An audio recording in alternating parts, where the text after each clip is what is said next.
Assalamualaikum warahmatullahi wabarakatuh. Saya Rotul Jannah dari jurusan Pendidikan Ekonomi Universitas Serambi Mekah. Nah, pada kesempatan kali ini saya ingin membahas mengenai tugas saya yang berjudul pemanfaatan sumber daya alam. Sumber daya alam merupakan elemen penting dalam kehidupan manusia. Semua aspek kehidupan manusia bergantung pada sumber daya alam, mulai dari makanan, energi, hingga bahan bangunan. Namun, eksploitasi yang tidak terkendali telah menyebabkan berbagai masalah lingkungan seperti deforestasi, pencemaran, dan krisis energi.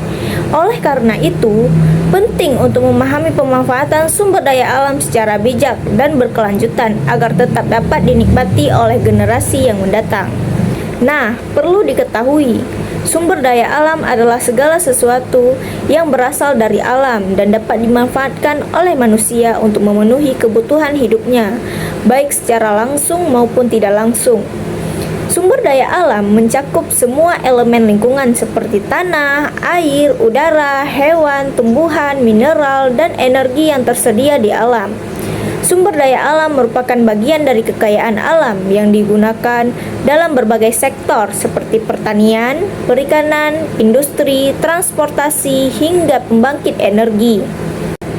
Nah, klarifikasi sumber daya alam terbagi menjadi 3 jenis, yaitu berdasarkan sifatnya, berdasarkan bentuknya, dan berdasarkan ketersediaannya. Mari kita bahas berdasarkan sifatnya terlebih dahulu.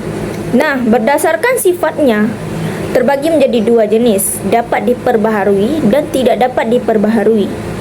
Jika dapat diperbaharui, sumber daya yang dapat dipulihkan dalam waktu relatif singkat, seperti hutan, air, dan udara. Sedangkan yang tidak dapat diperbaharui, sumber daya yang membutuhkan waktu jutaan tahun untuk terbentuk kembali, seperti batu bara, minyak bumi, dan logam.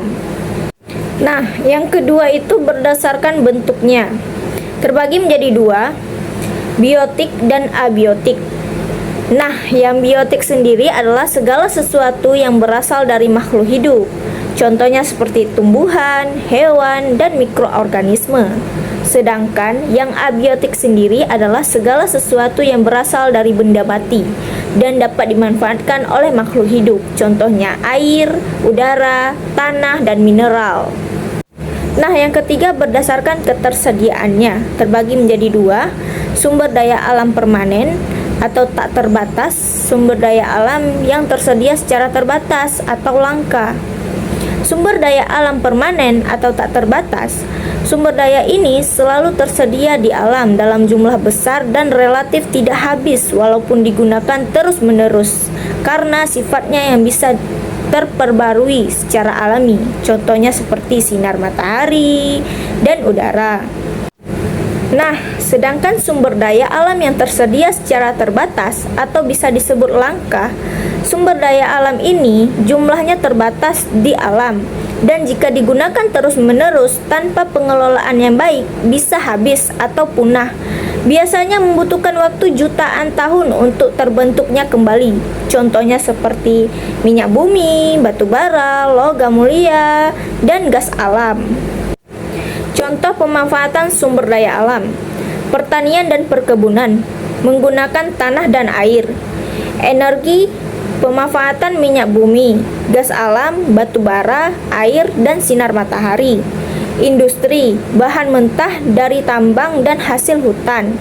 Perikanan dan peternakan menggunakan sumber daya alam hayati. Peristiwa alam, memanfaatkan keindahan alam seperti pantai, gunung, hutan. Nah, selanjutnya dampak pemanfaatan sumber daya alam. Ada 2 dampak, dampak positif dan dampak negatif. Mari kita bahas dampak positifnya.